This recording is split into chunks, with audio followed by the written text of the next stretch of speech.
Hello guys, welcome back to our YouTube channel wealth creator. 2 days back అయితే నేను class 3 అయితే upload చేశాను కదా. క్లాస్ 3 అప్లోడ్ చేసినప్పుడు కింద కామెంట్ సెక్షన్లో ఒక అబ్బాయి అయితే 3 కంపెనీస్ అయితే ఇచ్చి అందులో ఏది best investment for long term అని అయితే అడిగారు. దాని గురించే ఈరోజు స్పెషల్ వీడియో గైస్. నేను ఒక్కొక్క కంపెనీ ఈచ్ అండ్ ఎవ్రీ డేటాని అయితే ఎక్స్ప్లెయిన్ చేస్తాను. జాగ్రత్తగా అయితే వినండి.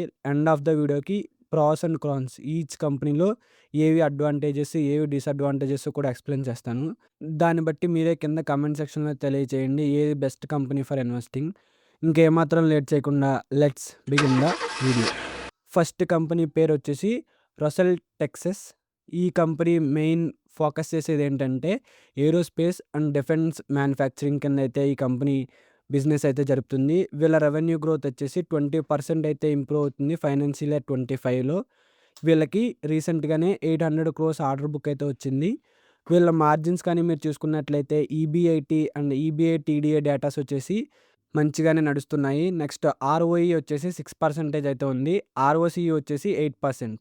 నెక్స్ట్ సెకండ్‌ది వచ్చేసి వాల్యుయేషన్ మ్యాట్రిక్స్. వీళ్ళ పీఈ రేషియో చూసుకున్నట్లయితే రూ. 175 అయితే ఉంది. పీఈ రేషియోకి బెస్ట్ ఎగ్జాంపుల్ ఏంటంటే మీరు ఆ స్టాక్‌లో ఇన్వెస్ట్‌మెంట్ పెట్టినప్పుడు రూ. 1 సంపాదించాలంటే మీరు దానికి రూ. 175 అయితే ఇన్వెస్ట్‌మెంట్ పెట్టాలి. ఇప్పుడు చెప్పిన ఎగ్జాంపుల్‌ని మీరు కన్సిడర్ చేసుకుంటే ఈ స్టాక్ మంచిదో లేదా మీకు అర్థమవుతుంది. ఇంకా హై వాల్యుయేషన్‌లో నడుస్తుందని కూడా మీకైతే అర్థమవుతుంది. వీళ్ళ మెయిన్ రిస్క్స్ వచ్చేసి ఫస్ట్ మెయిన్ పాయింట్ ఏంటంటే జియో పొలిటికల్ టెన్షన్స్ అయితే ఉంటాయి కదా. ఇప్పుడు ట్రంప్ చేసే వివాదాల గురించి ఈ కంపెనీ అయితే కొద్దిగా స్టాక్ పైకి కిందకి పడడం అయితే జరుగుతుంది. వీళ్ళ మేనేజ్మెంట్ కూడా గ్లోబల్‌గా ఫోకస్ చేయడానికైతే మొగ్గు చూపుతున్నారు. ఇది complete details about the first company. Next second company పేరొచ్చేసి యూనిమెక్ ఏరోస్పేస్. ఈ కంపెనీ మెయిన్‌గా వ్యాపారం చేసేది దేని మీదంటే హై ప్రెసిషన్ ఏరోస్పేస్ భాగాల మీద. ఈ కంపెనీ రెవెన్యూ కూడా చాలా బాగా ఇంక్రీజ్ అయితే అయ్యింది లాస్ట్ 2 ఇయర్స్‌లో. ఈ కంపెనీ రెవెన్యూ 2022లో 36 కోట్ల నుంచి 2024కి 2087 కోట్లయితే పెరిగింది. ఆపరేటింగ్ మార్జిన్ కూడా చాలా బాగానే ఉంది. దీనికి ఆర్ఓఈ వచ్చేసి 31%. ఈ కంపెనీకి అప్పు కూడా చాలా తక్కువగానే ఉంది. అంతేకాకుండా వీళ్ళ రెవెన్యూ కూడా బాగా ఎక్కువగానే జనరేట్ అవుతుంది. నెక్స్ట్ ఈ కంపెనీ పీఈ రేషియో వచ్చేసి 63% అయితే ఉంది. వీళ్ళు కొత్తగా మార్కెట్‌లోకి తీసుకొచ్చేదేంటంటే ఆయిల్ అండ్ గ్యాస్, న్యూక్లియర్, సెమీకండక్టర్స్‌లో కూడా వీళ్ళు ఎంటర్ అయితే అవ్వబోతున్నారు. ఇదొక గుడ్ న్యూస్ అని అయితే మనం చెప్పుకోవచ్చు. వీళ్ళ రిస్క్స్ అండ్ రివార్డ్స్ చూద్దాం. నియంత్రణలో ఉన్న కొన్ని పెద్ద ఖాతాదారులపై ఆధారపడడం, అలాగే గ్లోబల్ ట్రేడ్స్, సప్లై చైన్ రిస్క్‌లయితే వీళ్ళకి మెయిన్‌గా ఉన్నాయి. వీళ్ళు ఇప్పటిదాకా ఎలాంటి డివిడెండ్ అయితే ఇవ్వలేదు గైస్. అదొక కీ పాయింట్ కింద అయితే మనం నోట్ చేసుకోవచ్చు. చాలా కంపెనీలు మనకి డివిడెండ్ అయితే ఇస్తుంటాయి. ఇది ఇప్పటిదాకా అయితే ఎలాంటి డివిడెండ్ అయితే మనకి ప్రొవైడ్ అయితే చేయలేదు. నెక్స్ట్ థర్డ్ కంపెనీ పేరొచ్చేసి అజాడ్ ఇంజినీరింగ్.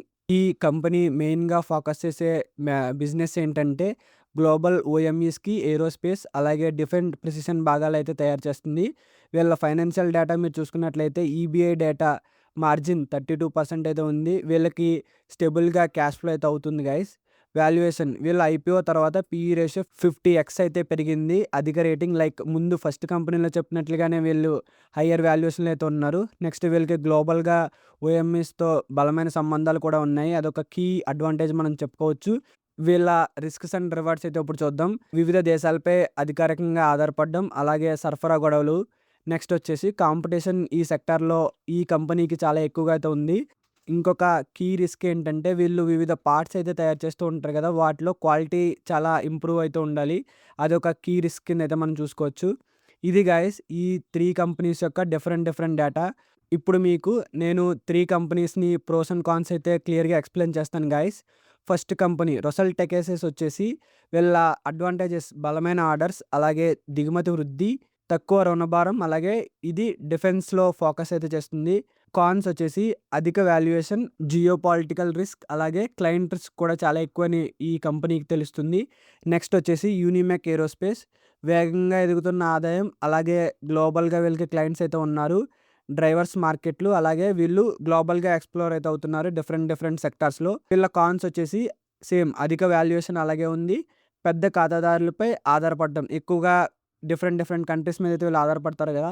అలాగే ఎక్స్‌పోర్ట్ లైన్స్‌లో కూడా వీళ్ళకి మంచి రిస్క్ అయితే ఉంది. నెక్స్ట్ థర్డ్ కంపెనీ వచ్చేసి అజాడ్ ఇంజినీరింగ్. వీళ్ళ కీ అడ్వాంటేజెస్ వచ్చేసి అధిక మార్జిన్లు, అలాగే వీళ్ళకి గ్లోబల్‌గా ఓఎంఈ సంబంధాలు కూడా ఉన్నాయి కదా! నెక్స్ట్ వచ్చేసి వీళ్ళ క్యాష్ ఫ్లో అయితే బాగుంది. ఈ కంపెనీ యొక్క డిసడ్వాంటేజెస్ మనం చూసుకున్నట్లయితే అధిక వాల్యుయేషన్, అలాగే client concerns, global market risk, quality and delivery సవాళ్ళైతే వీళ్ళకి కీ రిస్క్ కింద అయితే ఉన్నాయి. ఇది గైస్ ఈ 3 కంపెనీస్ యొక్క ఓవరాల్ డేటా. మా వీడియో గాని మీకు నచ్చినట్లయితే please hit the subscribe button. అలాగే పైన చెప్పిన 3 కంపెనీస్‌లో మీరేమన్నా ఇన్వెస్ట్‌మెంట్ పెట్టినట్లయితే కింద కామెంట్ సెక్షన్‌లో తెలియచేయండి. మీకేమన్నా ఇలా పర్టిక్యులర్ కంపెనీ గురించి తెలియాలనుకున్నా కూడా కింద కామెంట్ సెక్షన్‌లో తెలియచేయండి. నేను నెక్స్ట్ టైమ్ వీడియో అయితే చేస్తాను గైస్. ఈ వీడియోకి ఇంతే గైస్. ఇట్లు మీ wealth creator. Thank you all.